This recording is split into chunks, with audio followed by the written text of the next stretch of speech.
Hi everyone, Bernard here. I hope you're all staying safe and well, and welcome to my film and TV channel. I hope you enjoy what I've got for you today, and please check out as you're watching this little links on screen as well for different things on my Facebook and Twitter, and of course my football channel as well. And please, all your comments are very welcome. Just let us know and push that subscribe button. Don't forget, please push the subscribe button. Make sure your notifications are set to public as well if you want to know when these vlogs are coming out. Push that notification button as well. So anyway, please enjoy. Right, today we've got a little dark fantasy film here. It's a PG rating, so it's not aimed at the adult horror market. It's more at the teen horror market. Think Goosebumps, think stuff like that. It's called Nightbooks. It's an hour and 43 minutes, directed by David Yarovesky and written by Mickey Daughtry and Tobias Laconis. There you go. What's it about? Well, it's about young Alex. Yeah, a bit of a page master lad. If you remember the old page master, a bit of a lookalike for him. If you remember, long time ago. Was that the 90s? Page master. Good film. Bit of animation, bit of real life. Anyway, I digress. Alex is played by Winslow Fegley, a creative boy with a strong passion for writing scary stories. But when he's labelled weird and rejected for what he likes, he swears he'll never write again. That's when an evil witch, Kristen Ritter, plays the evil witch. Great, fantastic.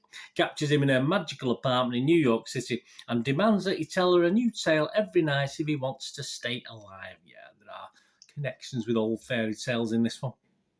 Trapped inside with Lenore, the witch's spiteful cat. Yes, watching his every move, Alex meets Yasmin, played by Lydia Jewett, another young prisoner who has learned how to survive the witch's wicked whims. With Yasmin's help, Alex must learn to embrace what makes him unique, his love for scary stories, and rewrite his own destiny to break them free. And there we go. Based on the 2018 horror fantasy children's book of the same name by J.A. White. I'm not sure if that's a lady or a man, I'm not, to be honest with you. Released on Netflix, so you can watch this on Netflix as I'm recording this. Do check your territory or your streaming sites, etc. Was released on Netflix on September the 15th, 2021. And I'm going to give you all the information I've gleaned from the 16th of September 2021 at 9 p.m. So all the review marks, etc. There's not loads and loads of stuff as at that date.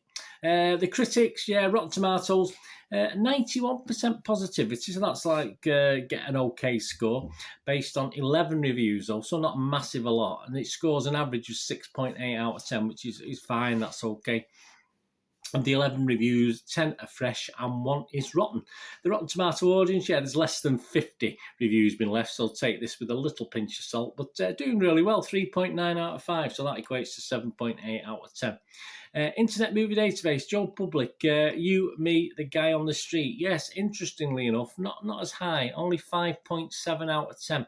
That's based on 777 reviews, of which 476 scored it 6 or more. So there is positivity. So we're almost at that magical 6 out of 10 that I like to see, isn't it? But interestingly enough, I mean, I'll talk about the demographic of that in a minute, obviously, because they actually break that down. It was not usually significant when you look at the demographics on film reviews, but it is quite significant on this one. My little thoughts. I like the witch. I think she's I sort of like her. She's quite witty. She's all right. Not laugh out loud funny, but she has her moments.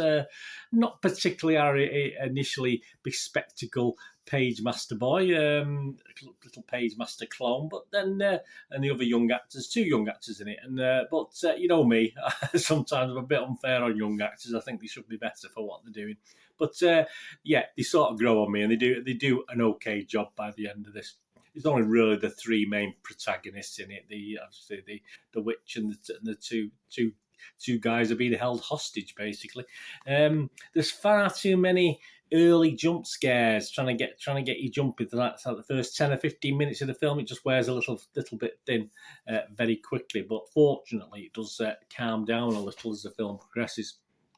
I know I bang on about it, and I always will, but it is just too long. It's just 20-30 minutes far too long. I mean, this was like a 3-part kids thing on a children's channel or something like that. Fair enough, but as a one-off film, all right, I'm going to sort of go against that a little bit. I mean, I just find it hard for the younger viewers to sort of actually sort of keep concentrating on this for the length of time it goes on. I think it could have been far better with 20, 30 minutes locked off it. But again, as you say, that's one of my little bugbears with films anyway. Looking at the demographics, I did mention them before, didn't it? It does score highly with the under 18s. It is averaging near 8 out of 10 with the under 18s. And that's the market. So they've done what they've aimed to do. But obviously, a lot of these things, PG, parental guidance, obviously it's the sort of thing adults want to watch with the kids. And I think it's not quite hitting the mark for adults in this. There's not quite as I say, I did like old Witchy Poo, but it's not quite sort of hitting the mark humour-wise. And it's certainly not really aimed at adults. It is aimed at the younger market. And a bit of editing, though, as I said, with this 20, 30 minutes, a bit of editing, a bit of tweaking. I think it could have been a bit more appealing to an older watcher as well, which wouldn't have been done the film any harm at all. I mean, it's obviously, and I enjoyed watching Kristen Twitter. Kristen. I've got Kristen Twitter here. I must have Twitter or Kristen Ritter. I mean, it must have auto changed to Twitter. Kristen Ritter. My apologies, Kristen. Kristen Ritter. And there's some great production values as well. Some nice scenes. Obviously, they spent a few quid on it. As I said, they've not spent money on actors. There's only 3 main actors, but yeah, it's good to look at. And I say, it's a worthy entry, perhaps, into that sort of goosebump genre, if you like, of teen horrors that perhaps doesn't have the appeal to adults that some of the other goosebump films have that I've watched, but it does hit the spot for younger horror fans. That's who it's aiming for. It's such a shame. It just little tweaks, and I think us oldies might have quite liked it a lot more as well. Apart from Miss Twitter, watching Miss Twitter in this. Yeah, if I give it a rating, obviously if I was under 18, I'd probably give it at least a 7 out of 10. Yeah, probably would. But I'm 62. I'm an old bugger, so I'll give it a 6 out of 10. For me, as watching on my own without any grandkids or kids of that age, I thought it was okay. It was watchable. I could do other things as well while I was watching it, which is always a bonus when I've got a busy life. But yeah, I will give it a 6 out of 10. But as I said, it's score far higher with a younger audience, I think. Anyway, let me know what you think if you get to watch this.